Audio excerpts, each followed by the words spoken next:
ఇదిగోండి ఇడ్లీ పాత్రలో అసలు ఎట్లా ఎత్తుక్కోవాలంటే కొనేటప్పుడు చూడండి లిడ్ గిన్నెంతా బాగానే ఉంది, లిడ్ ఏమవుతుంది అంటే పలసగా వచ్చింది.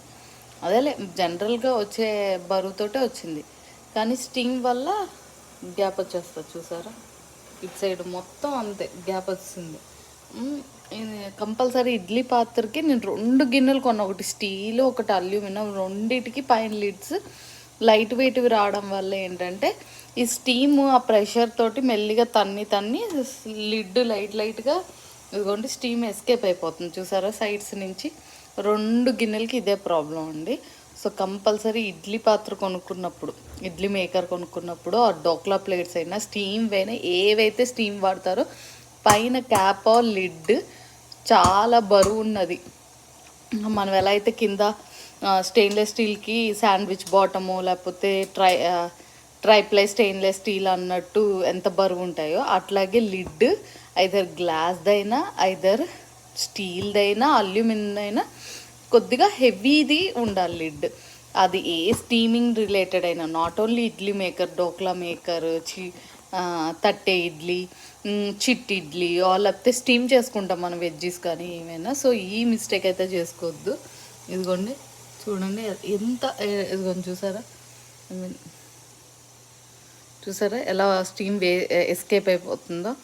ఇది నేను అల్యూమినియమే కాదండి, నేను స్టీల్ కూడా తీసుకున్నా. లిడ్ ఏమో పల్సగా వేస్తున్నారు, కింద బాటమ్ హెవీగా ఇచ్చిన లిడ్ పల్సగా వేస్తున్నారు, కానీ వీటికి లిడ్ హెవీగానే తీసుకోవాలి.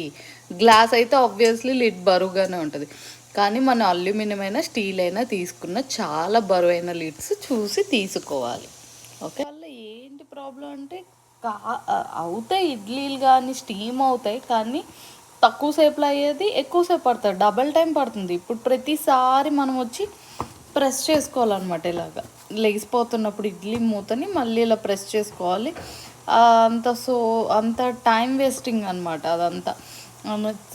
ఇదిగోండి చూడండి, ఇప్పుడే ప్రెస్ చేసాం, మళ్ళీ లేస్తుంది మెల్లిగా.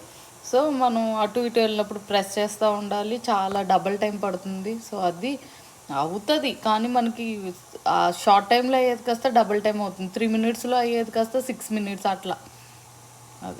అదే ప్రాబ్లం అనుకుంటే అది కూడా కాదు కదా. ఇంకో ప్రాబ్లం ఏంటంటే మనం కింద అడుగున వాటర్ వేస్తాం కదా, ఆ వాటర్ అంతా ఎండిపోతాయి.